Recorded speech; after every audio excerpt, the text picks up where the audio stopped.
Welcome back. We are continuing with lecture 2 right now, and we'll discuss the principle of parsimony. What is this principle about?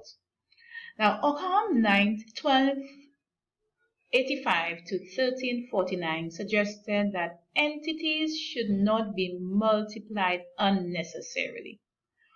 So he believed that when two theories effectively explain the same phenomena, the theory that is simpler will be useful. So basically they're saying keep things simple. If there are two to choose from and if one is simpler, the one that is simpler will be useful, right? Principle keeping things simple. What are the characteristics of a theory?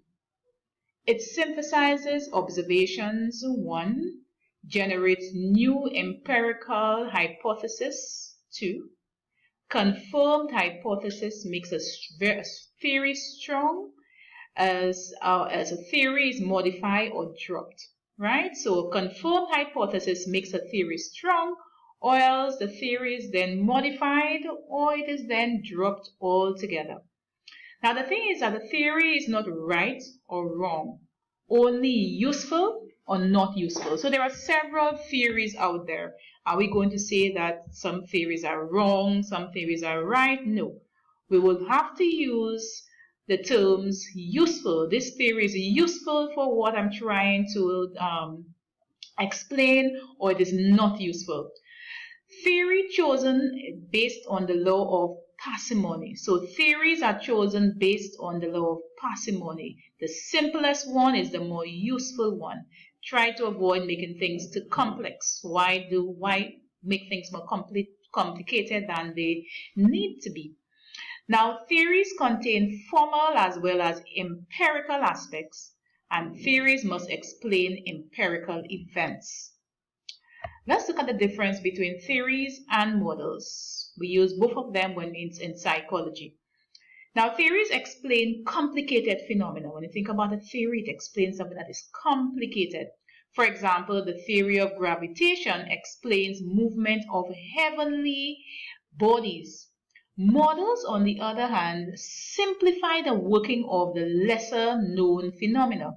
For example, a pump models a living heart and a camera an eye, right? So the pump models a living heart. When you think about your pump for your water at home, it really models a living heart. The heart is quite complex, but the model of the pump, it uses the model and it models that living heart. And a camera, think about a camera and think about your eye. The camera models how the eye works, right? So how science changes? Kuhn, you may have heard of him before. Paradigm refers to a general framework of thinking in science. So we talk about a paradigm shift means change in this framework or change in this thinking. So sometimes we hear about a paradigm shift. What we are really saying is that there's a change in the thinking, there's a shift in the way that people see things. Historical paradigm shifts in science, mathematics, and physics, for example, have been made by eminent thinkers like Newton and Einstein. Everybody knows about those persons, those scientists. They change the way that we think, that we thought about things, right? Karl Popper, you may also have heard about Karl Popper.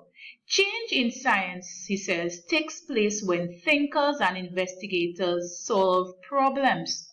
Solving problems determine which observations are needed. Interesting, isn't it? Change in science takes place when thinkers and investigators solve problems. Solving problems determine which observations are needed. And scientific theories are falsifiable because they can be tested, whereas non-scientific theories cannot be refuted. So when something is scientific, a theory, it can be falsified, it can be disproved. You could say, well, I have evidence to suggest otherwise, so therefore the theory that you came up with a few years ago is no longer true. Hence, I am providing evidence to the contrary, so therefore this is what the theory should be. This is the new theory, right? Whereas non-scientific theories cannot be refuted. Kuhn says paradigm shift purposes, problem recognition, solution, and refutability. Good and Popper are essentially saying the very same thing. Where paradigm shift has been the way behind scientific changes in the past, problem recognition and solution has been the major force in changing science in the present. That is from the author of the book, Olson. That's your main text, sorry. So how should we study learning then? If you wanted to study learning, how would you do it? What considerations would you have? What aspects of learning would you consider? Food for thought. When scientists study learning, they are faced with questions like these. What kind of questions do they take into consideration? These are as follows. 1. What aspects of learning should be investigated? Should we study verbal learning or conditioning, which would be types of learning? Should we study an individual or group? Should we study learning using simple organisms, idiographic, or groups, nomothetic, thetic? Right? So should we study a single versus group? Single versus group. Participants, they ask themselves, should we study learning in humans or non-human participants? Should there be human subjects here, people, or should we study animals? These are questions that scientists would ask or psychologists would ask. What method should we use? Should we conduct experiments to determine cause-effect relationships? Or should we do correlational relationship to investigate which variables co-vary with one another? Or should we use observational procedures to study learning? So theorists, researchers are always trying to figure out when they carry out research, what method they should use. Should they use experiments where cause and effect relationships are observed? Or should they do correlational? Or should they investigate which variables co-vary with one another, right? Independent variables. When studying learning, which independent variables should be studied? Should we study the age? Should we study the stimulus size, the rate of reinforcement, instructions, drugs, gender? All of these are independent variables. Or what levels of independent variables should be studied, right? So these are independent variables here, and we're talking about the level that they should be studied. So we're talking about age. Are we going to study the children, neonates, youth, old, very old? What are we going to study, or who? What age group? The stimulus size, how big a group? Are we going to study just a few persons, very, very large number of persons, or medium size? Reinforcement, should that be continuous reinforcement or partial reinforcement? Instructions, when we are studying those variables, should we give those subjects the instructions or not give them instructions and see how they do things naturally? Drugs, when doing experiments, when doing a research, should we give our subject drugs or should we not give them drugs? Should we study males or females?